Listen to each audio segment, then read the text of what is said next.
What's up, everybody? Welcome back to the Lock Shed. Keybeard here with you guys today. We're going to be doing a sound experiment. I noticed my last video, my microphone was not really doing too well. I keep putting it other places that's not working. So a friend of mine gave me an idea to wear a hat and put the microphone on the hat. So I'm going to try that today and let me know what you guys think. And what better hat than the official Lock Breaking Kid hat? So we're going to go ahead and do that. Today's video is going to be picking a really cool old Schlage. This one is, I believe, from the 70s, and it is called a Schlage number 912. It has a hollow case with a very interesting cylinder retainer, and we will show you that momentarily after I pick it open. This is a 6-bitted key. It should be, I think it is standard, all standards, because I just pinned it up. And we're going to pick it open. And I'm going to pick it right out of my hand. I seem to be having better luck with it that way. So let's give her a shot here. And I'm using a Covert Instruments Reaper tension wrench and a multi-pick short hook. So let's see. We got here.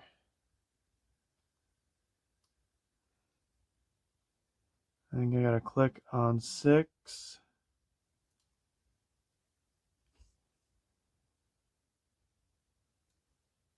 I think that was 6. There's a good click on 6. Let's see, moving along. Nothing there.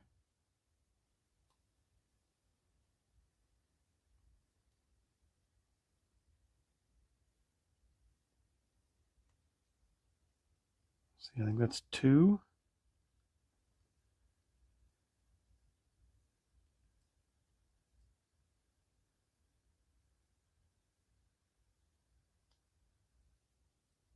Two.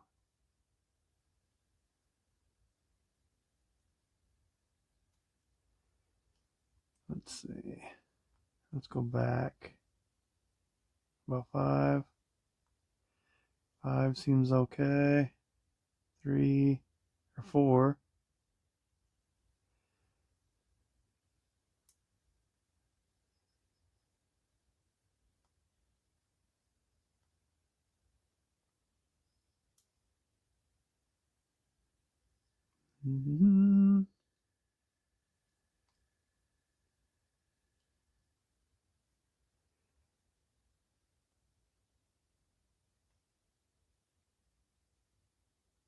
Well, maybe pin 1's binding now? No? There was something I got to click out of it.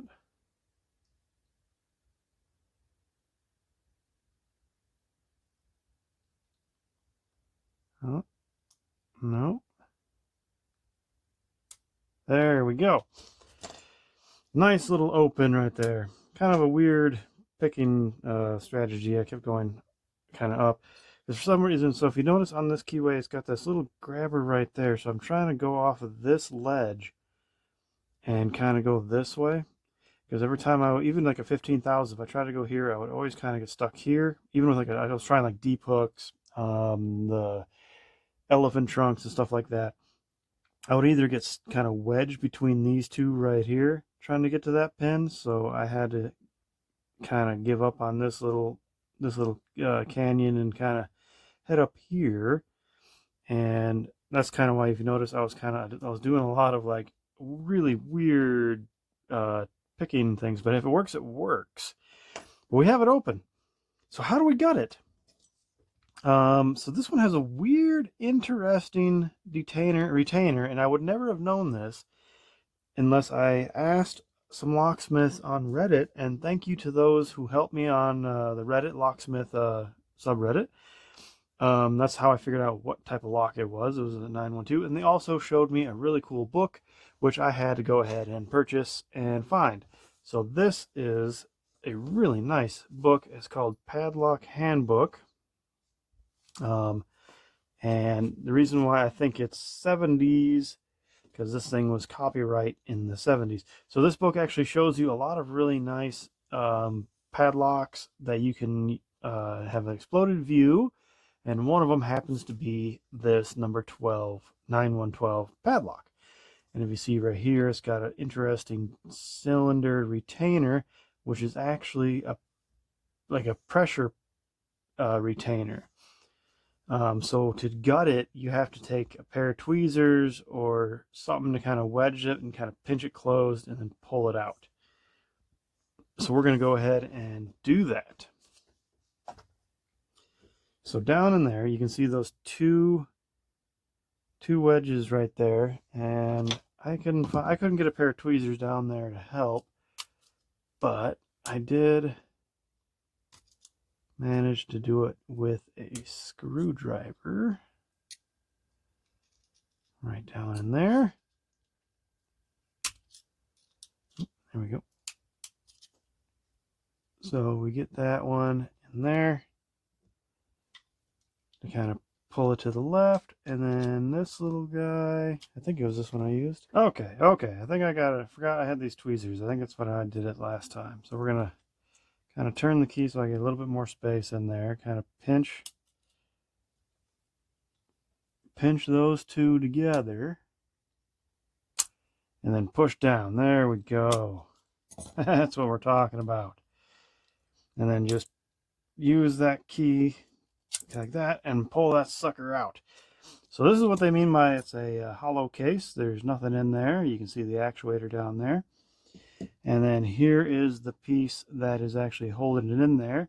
So it's like a nice pressure metal. And if you notice, there's two notches right there, and right there, which lock in to these notches, and that's what holds this in place. All right, let's go ahead and gut this thing, and let's see. There we go. Take that out, and we're going to use this guy, and it's just normal Schlage kick. There we go. Got that. Pull that spring out. Let me grab that key again. And we got a follower here. Boom. All right. So when I bought this lock, it did not have a key, so I actually repinned it to a 6-pinner. It actually was a 5. But since there was 6 chambers and I had a already cut 6-pin key, might as well use it, right? There we go. Everything is standard. I'm just going to keep it how it was. It was original, all standard.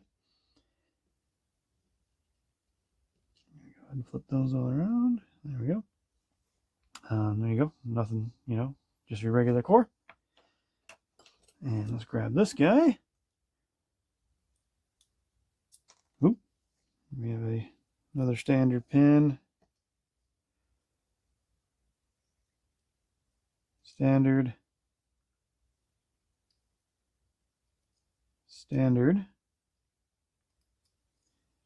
Flip it over.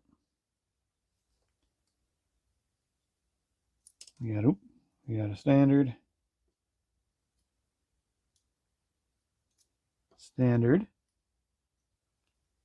And standard. There we go. And then all the springs are your basic, if they want to come out, your basic copper springs here. Sometimes they come out, sometimes they don't. There we go. And one more. There you go. It's kind of neat. They actually plugged the bottom of the Bible there, and there's nothing different. It's just all standard Bible. I actually labeled it to make sure I didn't forget what was the front.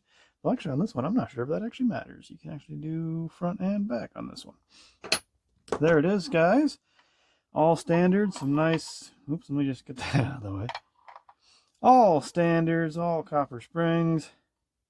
Nothing fancy, just a fun old Schlage. And a very interesting core